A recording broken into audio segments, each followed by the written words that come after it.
As I was reading an article the other day, I was blown away by this statistic.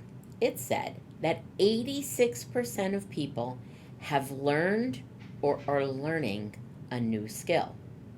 Now, this particular statistic did not break down specifically whether that was at work or whether that was people doing it on their own.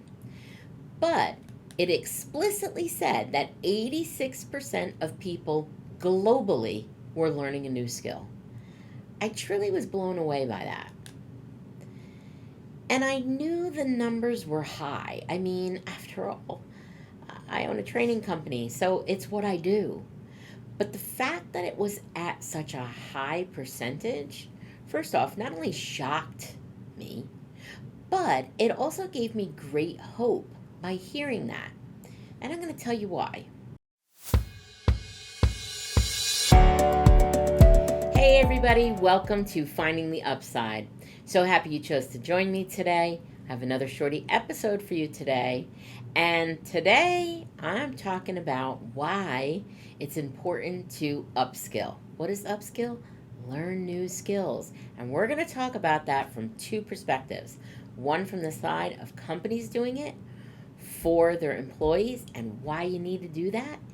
And also as an individual, why you might want to prioritize that for yourself. As I was reading an article the other day, I was blown away by this statistic. It said that 86% of people have learned or are learning a new skill.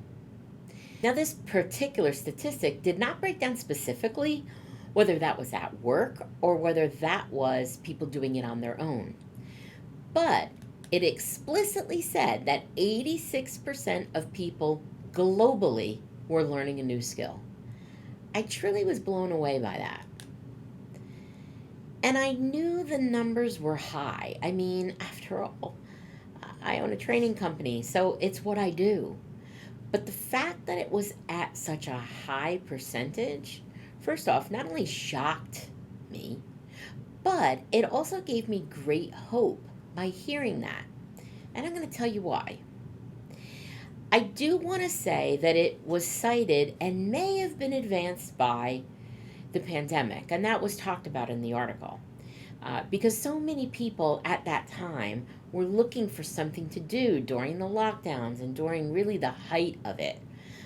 But also, many people had lost employment during the pandemic. So they needed to upskill themselves in order to be able to find a new job or a new career. Or people took the opportunity of that time to pause, to be able to say, I want to make a change.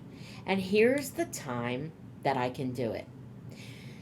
So let me gain some new skills. That was a lot of people's attitude and why they made that choice. But this article also cited how companies are finally starting to offer training for their employees again. It used to happen a long time ago, and the thing is a lot of companies had abandoned that for a while. Now, I don't want to say that every company is doing this, but we are seeing an uptick in this.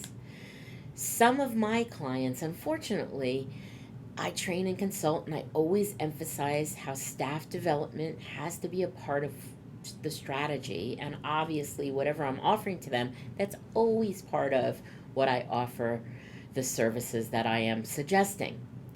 But a lot of companies had fallen away from offering that and funding that.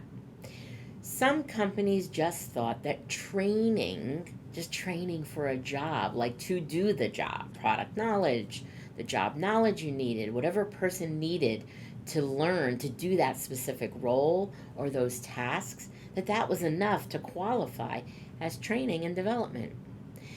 But we are really talking about now the demand for professional development opportunities.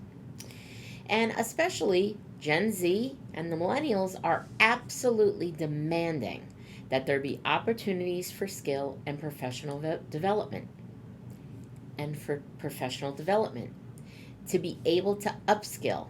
And that is driving these numbers as well. And I think that's a good thing. That's great news. If as a company, you're committed to providing that. And I will say, I'm going to talk about that, why you might want to do that a little bit more in a minute. But let's start out with that is directly tied to staff recruitment, being able to recruit talented people and retain them. Now, I have some other statistics to share that are going to blow you away. But first, let me emphasize that if you're just anyone that is working at a company that is maybe just looking to get a job, I would also say that means that 86% of people who are learning something new are going to run you over if you're not doing that for yourself. So even if your employer isn't doing it for you, taking the initiative on your own to upskill and learn new skills, learn something new, learn how to improve your knowledge, doing that is crucial to stand out and to be able to get those great opportunities. Now, I have some other statistics to share that are also going to blow you away. But first, let me emphasize on this one that I just shared, that anyone that's working at a company or looking to get a job, I also think it's important to note that means that 86% of people who are learning something new potentially could run you over if you are not doing that for yourself. Why? Because they're looking for those same opportunities that you are. So even if your employer isn't doing it for you, taking the initiative on your own to upskill, learn something new, learn new skills, learning how to improve your knowledge, doing that is critical to stand out, to be able to get those opportunities. See how that works? It's twofold here. Yeah, companies need to do that and provide it and are starting to. So that's the good news. But for individuals that are looking for career advancement, for better opportunities, taking that role on yourself is really critical to be able to say that you've done that and to really own that you need to. Think about, how can I learn something new? Fund it myself, invest the time myself. And that's important to prioritize that. Now, here's the great news for people who are in that group. There are so many opportunities now, online programs and apps to be able to do that. And it's pretty accessible in terms of cost as well. I, of course, have tons of programs that provide that, but tons of companies. And so many different people have come out with courses where you can find all kinds of things to learn, programs and memberships that allow you to do that. But the point of this conversation is that it's something to prioritize both for companies and for individuals. Now, let me share some of those other statistics that are definitely going to blow you away, because they did for me too. So here's one in a study by SHRM, which is the Society of Human Resource Management. And in this article, they did talk about the pandemic, how it did fuel workers' desires to learn new job skills. And I also think that's fueling the demand right now of people who are coming back into the workplace. Consider this. This article cited 2/3 of workers from 190 countries said they wanted to learn new skills for their new roles that offer more job security and more opportunity. And they talk about some of the high levels of people who lost income during the pandemic. And we all know that, of course, some of that was specifically more in industries like tourism and hospitality. But in all different professions, they're also concerned, and some people are concerned about automation that's already started to happen, customer service jobs, other white-collar jobs like HR, administration, auditing. You know, the threat of automation is making some realize that they may need to upskill to have more job security so that their jobs are not threatened, because, or maybe their current jobs are. So it's really important to think about that not only are you competing with people who are upskilling themselves, but also to stay marketable, being able to improve your skills and get new training and learn new things is crucial. And that's also because of the reality and the impact of automation. We just talked about AI in one of the last episodes. And again, it's something to consider to make sure that you are improving your overall skill and marketability. I have to go back. But the overall attitude of reskilling and upskilling is definitely setting the stage for workplace changes. And that we're starting to see now. So that's just one angle that I wanted to talk about here. Here's another study, and this is slightly different, but it's referencing the same thing. It says that 92% of people learned something new during the quarantine. Now, that's a different study than the last one I stated, but the numbers are consistent. And the statistic that I cited earlier was 86% of people surveyed, and here it's 92%. All of the things that I've looked at in the research has those numbers in the high 80s and low 90s. And so here's the really critical thing that I thought was really interesting. 57% of those respondents of this study learned new skills for their own personal fulfillment. Again, if you're an individual, prioritizing your own development is important. 30% of those people were looking for a career change. So people who took the initiative and were able to do that, that absolutely will help their marketability and probably already has. Now, of course, a lot of us did learn new skills during the quarantine. We learned a new language, maybe it was cooking, baking, knitting, things like that with the time we had during the pandemic. However, this study also talked about how the learning online through apps far outpaces books and other means, as sort of just mentioned before. So there's access to be able to do it, which is a really important point. All kinds of entry points that are accessible, low cost, there's all types of solutions to access. Now, here's another thing that's really important in terms of these statistics. If you're a business owner, let's talk about some of the benefits of continuous learning and development threaded in your culture. These highlight the value of a continuous learning environment and why companies should be offering that. So if you're a business owner, if you're a leader at a company, these are statistics that you could take to the bank in terms of the positive impact that learning and development has towards creating more engagement.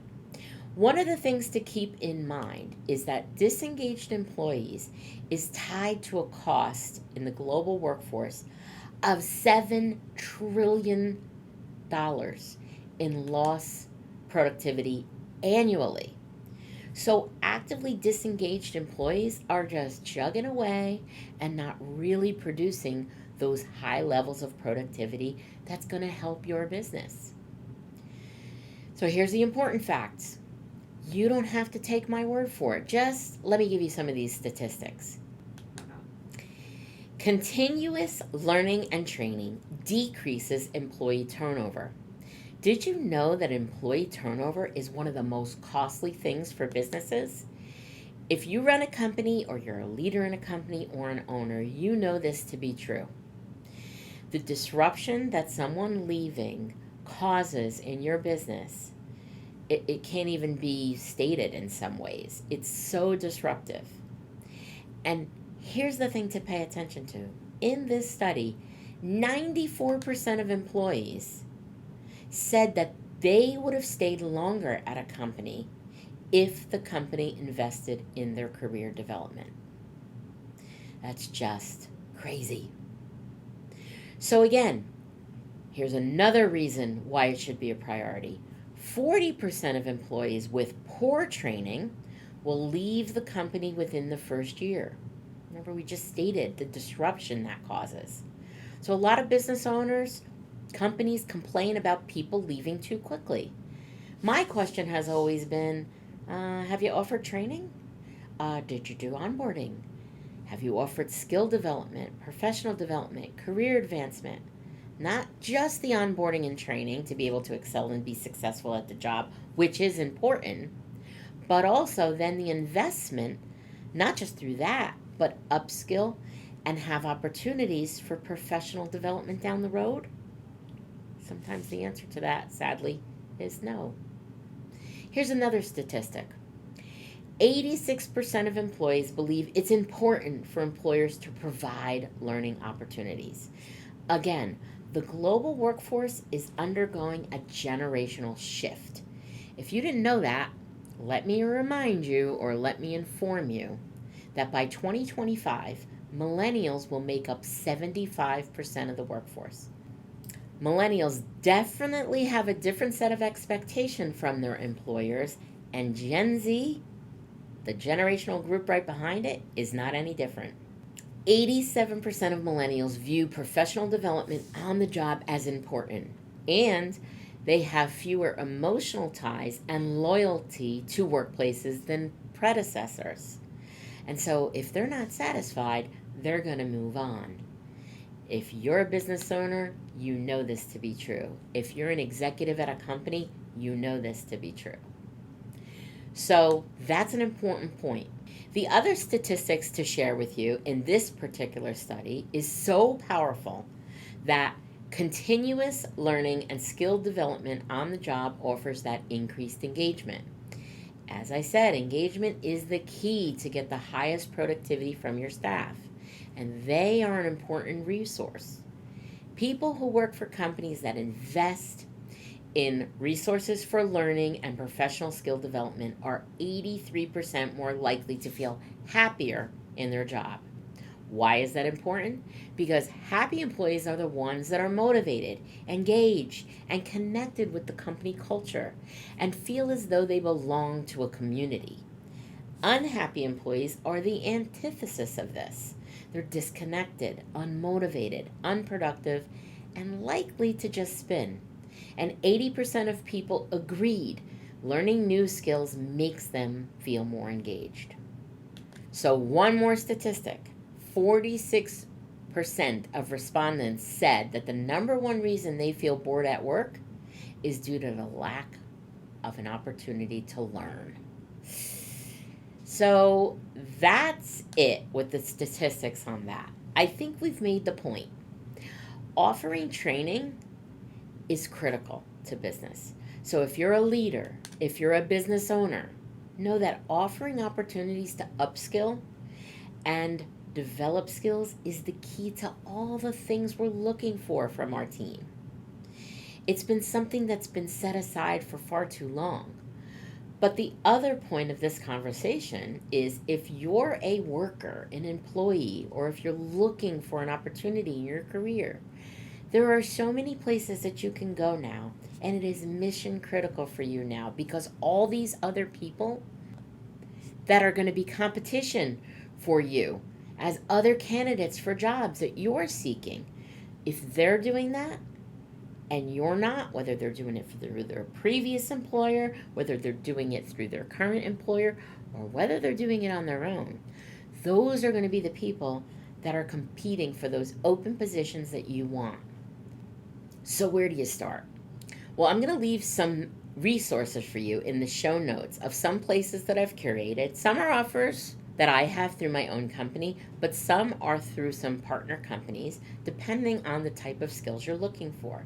And here's the thing, there's all types of different entry points in terms of cost accessibility and access to these programs. Some are free. And there's different ways to build on any place that you start.